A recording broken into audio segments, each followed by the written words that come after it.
जैसा कि मैंने पहले ही बताया है, एग्जीक्यूटिव और लेजिस्लेचर मीन्स विधायिका और कार्यपालिका के संबंध के आधार पर हम प्रेसिडेंशियल और पार्लियामेंट्री फॉर्म ऑफ गवर्नमेंट को क्लासिफाई करते हैं।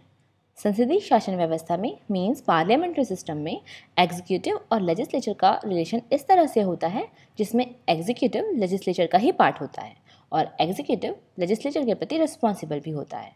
इसलिए इसे कैबिनेट फॉर्म ऑफ गवर्नमेंट या रिस्पॉन्सिबल गवर्नमेंट भी कहते हैं। इसका सबसे अच्छा एग्जाम्पल है ब्रिटेन और भारत की संसदीय व्यवस्था। तो आइए अब हम पार्लियामेंट्री फॉर्म ऑफ गवर्नमेंट के फीचर्स को भी समझते हैं। इसकी पहली विशेषता होती है यहाँ दो प्रकार की एग्जीक्यूटिव पाई जाती हैं। पहला रियल, दूसरा नॉमिनल।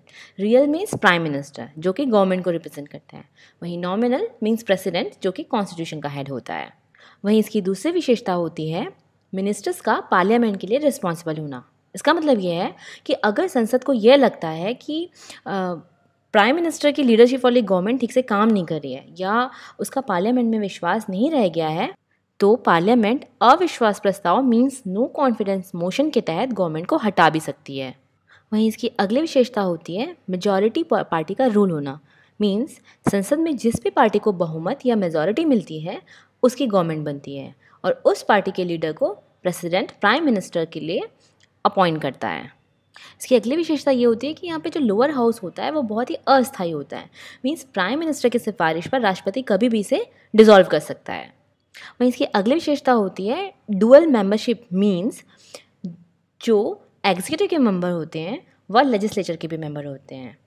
इसको ऐसे समझते हैं, यदि कोई एग्जीक्यूटिव मीन्स कोई भी एग्जीक्यूटिव का मेंबर मंत्री बनता है तो उसे पार्लियामेंट का मेंबर होना ज़रूरी होता है, और अगर कोई मंत्री पार्लियामेंट में किसी भी सदन का मेंबर नहीं है तो उसे 6 महीने के अंदर 6 मंथ के अंदर उसका मेंबर बनना पड़ता है। इस स्लाइड में इंडियन पार्लियामेंट्री सिस्टम को बहुत ही बेहतरीन ढंग से समझाया गया है, जिसे मैं आपको अगले स्लाइड में डिटेल से समझाने वाली हूँ। हमारे भारत में पार्लियामेंट सुप्रीम लेजिस्लेटिव बॉडी है जो कि राष्ट्रपति, लोकसभा और राज्यसभा से मिलकर बनी है। लोकसभा, जिसे लोअर हाउस भी कहते हैं, उसके मेंबर डायरेक्ट जनता से चुनकर आते हैं। वहीं राज्यसभा, जिसे अपर हाउस कहते हैं, उसके मेंबर राज्य विधानसभा में स्टेट लेजिस्लेचर से चुनकर आते हैं जो राज्यों का प्रतिनिधित्व करते हैं। सबसे इम्पॉर्टेंट बात यहाँ यह है कि यहाँ पर कोई भी स्ट्रिक्ट सेपरेशन ऑफ पावर की व्यवस्था नहीं की गई है, क्योंकि हम जानते हैं जो एग्जीक्यूटिव होती है वो लेजिस्लेचर का ही पार्ट होती है, इसलिए हमें कोई भी स्पेसिफिक सेपरेशन ऑफ पावर नहीं दिखता है। यहाँ पर गवर्नमेंट का इलेक्टेड हेड प्राइम मिनिस्टर होता है जो कि एग्जीक्यूटिव का भी हेड होता है, जिसे हम रियल हेड भी कहते हैं। वहीं दूसरी ओर जो प्रेसिडेंट होता है वो कॉन्स्टिट्यूशनल हेड होता है।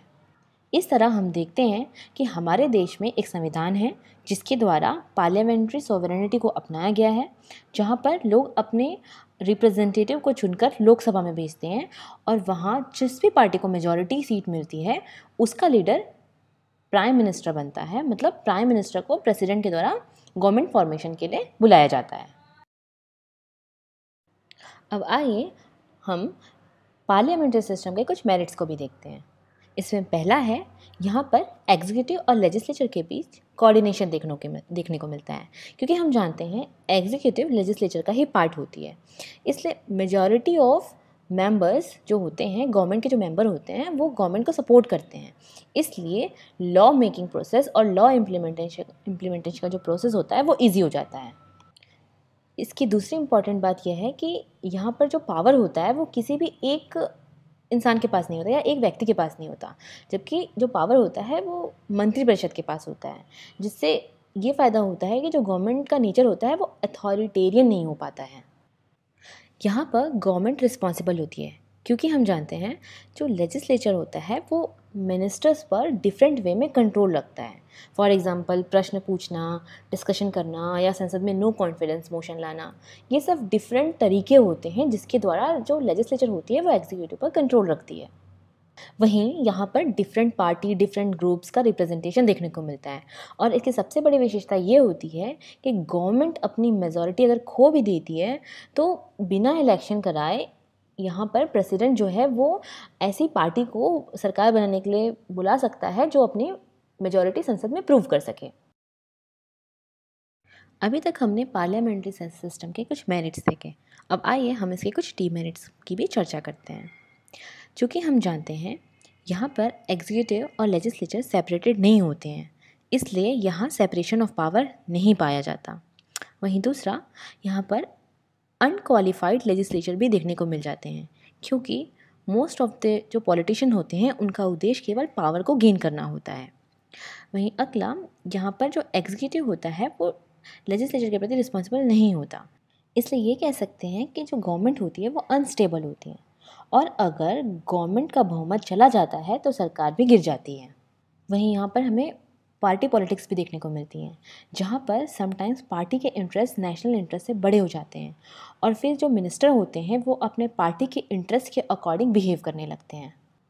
हम यह भी देखते हैं कि यहाँ पर जो पॉलिसी का इम्प्लीमेंटेशन होता है वो ब्यूरोक्रेसी पर डिपेंडेंट हो जाता है।